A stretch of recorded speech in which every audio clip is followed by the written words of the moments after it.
नमस्कार, SPN9 news में आपका स्वागत है। लोकसभा चुनाव से पहले और राज्यसभा चुनाव के बाद अब विधान परिषद का चुनाव उत्तर प्रदेश में होना है और विधान परिषद के चुनाव को देखते हुए समाजवादी पार्टी ने अपनी कमर कस ली है ताकि वो MLC का चुनाव ना हार सके। राज्यसभा में जो 3 प्रत्याशी समाजवादी पार्टी ने उतारे थे, रामजी लाल सुमन, आलोक रंजन और जया बच्चन, जिसमें से 2 प्रत्याशी जीते हुए थे लेकिन आलोक रंजन जीत नहीं पाते हैं, लेकिन भारतीय जनता पार्टी के 8 के 8 प्रत्याशी जीत जाते हैं।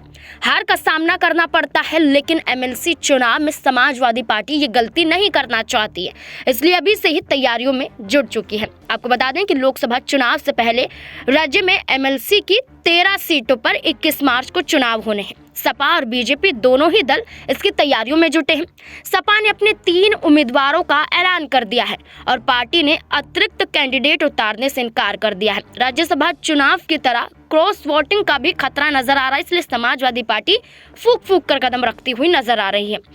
एक MLC सीट के लिए अधिकतम आंकड़ा यहाँ पर 29 विधायकों की वोटों का पड़ता है। अगर सपा एक अतिरिक्त कैंडिडेट उतारती है तो पार्टी को 6 और विधायकों के समर्थन की जरूरत होगी। मसलन कांग्रेस और सपा के कुल 110 विधायकों का वोट है और गठबंधन के पास 3 उम्मीदवारों की जीत के लिए पर्याप्त बहुमत है।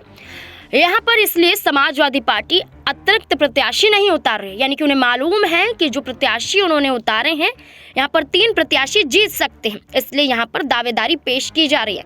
लेकिन वहीं आपको ये बता दें कि समाजवादी पार्टी की तरफ से जो प्रत्याशी उतारे गए हैं वहीं कई बड़ी बातें भी यहाँ पर देखने को मिल रही हैं कि समाजवादी पार्टी का कुनबा भी बढ़ता हुआ नजर आ रहा है। ऐसे में ये कहा जा रहा है कि MLC का चुनाव यहाँ पर वो जीत सकते हैं।